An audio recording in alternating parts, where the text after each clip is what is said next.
Y me gustaría que pongan atención prácticamente al final, qué es lo que se termina diciendo.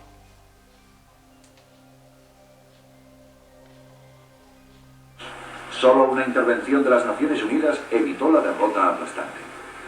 El coste en vidas humanas fue de 115 para los israelíes y de 1 millar para los sirios.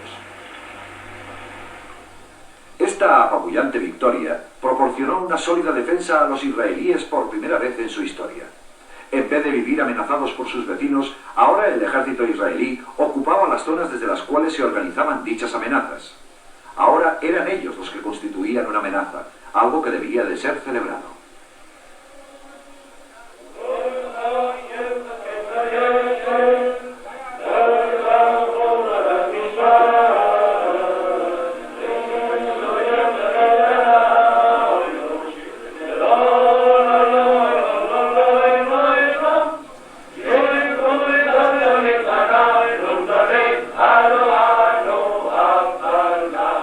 Pero las celebraciones hicieron olvidar los defectos militares y pasaron por alto el hecho de que sus éxitos se debían más a la negligencia árabe que no a su propia superioridad.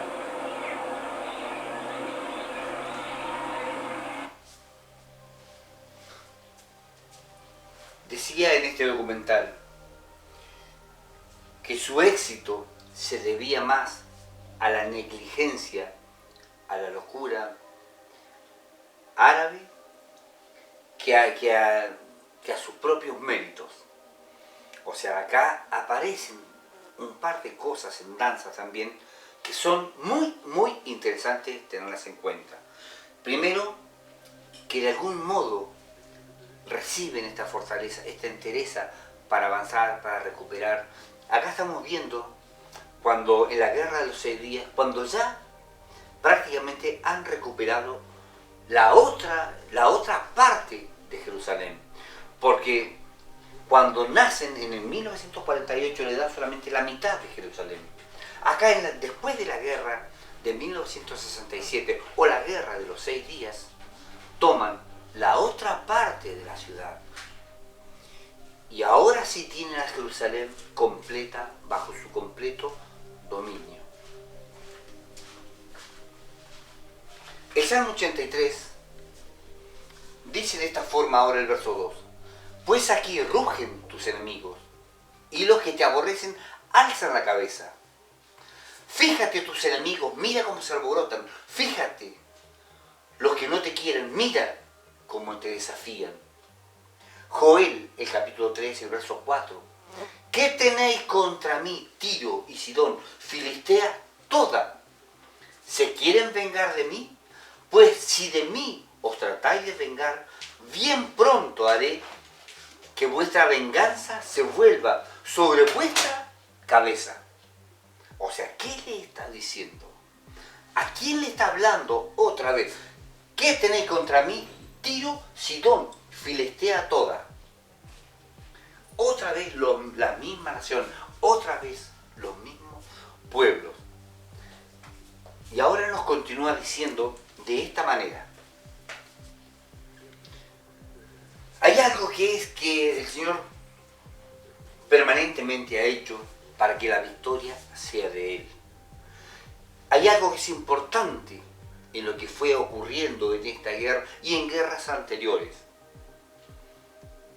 Si nosotros pensamos, David, Goliat, si un muchacho pelea con un gigante, en teoría, ¿quién tendría que tener la victoria?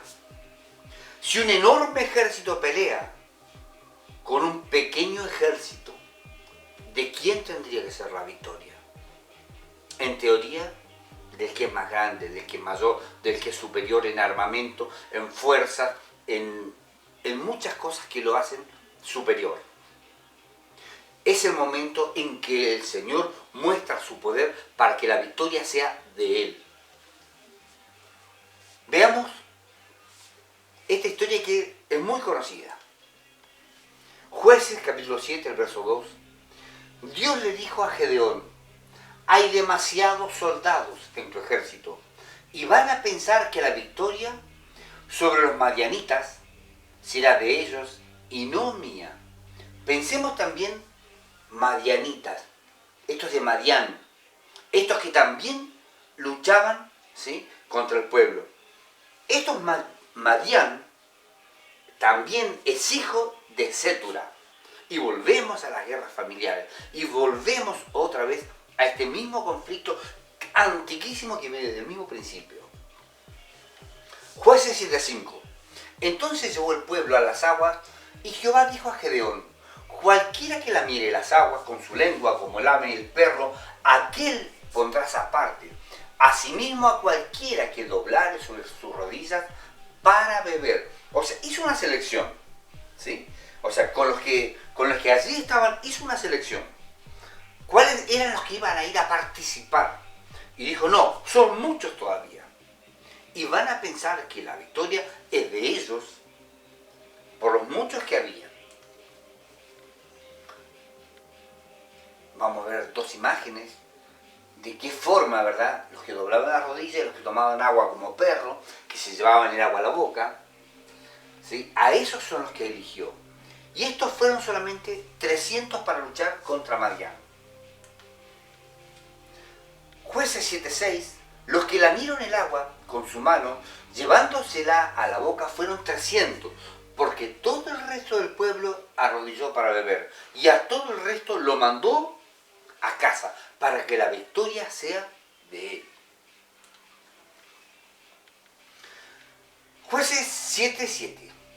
Yahvé dijo entonces a Gedeón: lo salvaré y pondrás a Madián en las manos de ustedes, con estos 300 hombres que lamieron el agua, que todo el resto del pueblo se vuelva a su casa. Vuélvanse. Génesis 25:2. Madián, hijo de Abraham y Sétura. Y esto se vuelve a repetir más adelante. Si las teorías de conspiración no logran explicar la sorprendente victoria de Israel en la Guerra de los 6 días y no existió un arma secreta, entonces debemos buscar otra opción. Si no hubo un arma secreta, si no hubo algo, una ayuda externa, del canal Infinito, este documental, hay que buscar por otro lado. Veamos ahora qué más se sigue diciendo al respecto.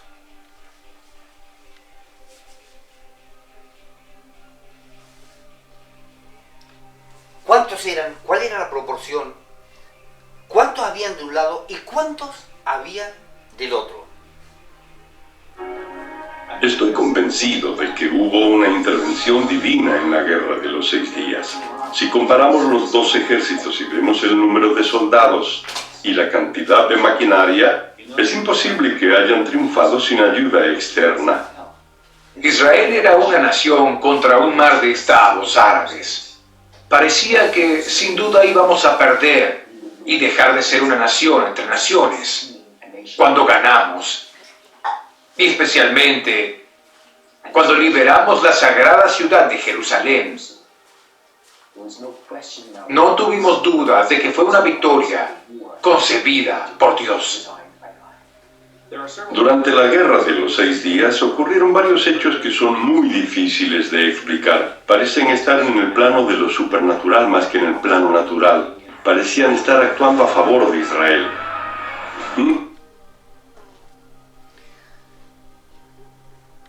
Parecían cosas que no eran naturales. Y hay muchísima información sobre esto, de muchos que parecieron que vieron ángeles, muchos otros que en un momento, lo cuento así nomás, se encontraban en una mesa y no sabían cómo hacer, no sabían de qué forma avanzar.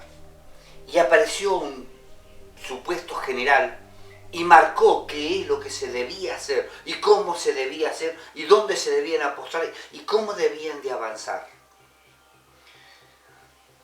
De hecho, todos memorizaron y les pareció buena idea lo que estaba diciendo. Cuando quisieron ver, había desaparecido, no estaba este capitán. Usaron la fórmula que les indicó y obviamente el resultado fue aplastante. O sea, ¿qué quiere decir todo esto? De que lo escrito, lo que está, la parte profética, y que iba a ser como una piedra pesada y que todos los que se la carguen iban a salir quebrantados. O como dice el capítulo 54 también de Isaías, toda herramienta fabricada contra ti no prosperará.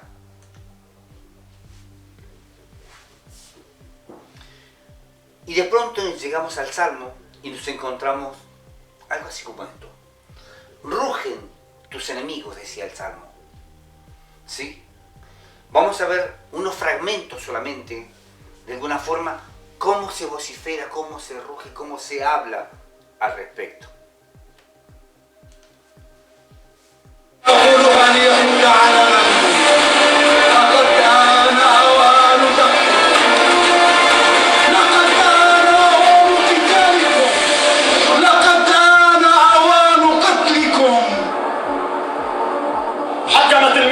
الإسلامية العسكرية بحكم الشباب ليس لكم في بلادنا إلا الذبح، ليس لكم في بلادنا إلا الذبح والطعن. فنذكر أمتنا العربية والإسلامية، نذكرهم بأن فلسطين وأن المسجد الأقصى لا يحرر عبر المؤتمرات ولا عبر القرارات الدولية، ولكنه يحرر. هنا ستحل البلد الحقيقية القضاء على يهود هنا في فلسطين، من أروع ألوان البركة الحقيقية. La destrucción de Israel les atrae bendición. Esa es la premisa, eso es lo que está en primer lugar. Tomar toda la tierra, tomar el lugar, la pelea por la tierra y la destrucción de algún modo de Israel.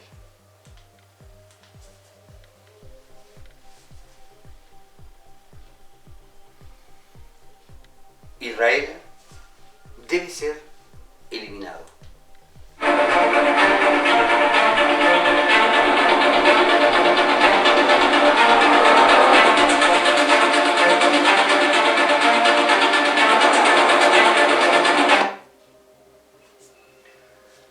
Jamás amenaza con destruir Israel desde el corazón de Tel Aviv en caso de una nueva guerra. La autoridad palestina y todos los grupos, ¿verdad?, están en esto. A Israel todavía falta territorio por conquistar, falta que siga avanzando, más allá del boicot, más allá de las sanciones, más allá de un montón de situaciones, porque la palabra de Dios no puede caer en el vacío. Lo que Él dio con juramento no puede caer en la nada. La razón de esta guerra, porque toda la tierra que ves la daré a ti y a tu simiente para siempre. Salmo 83, 12. Heredemos para nosotros las moradas de Dios. ¿Cuáles son las moradas de Dios? Los cielos. En el contexto de este salmo, las moradas de Dios son la tierra que Dios dio con juramento.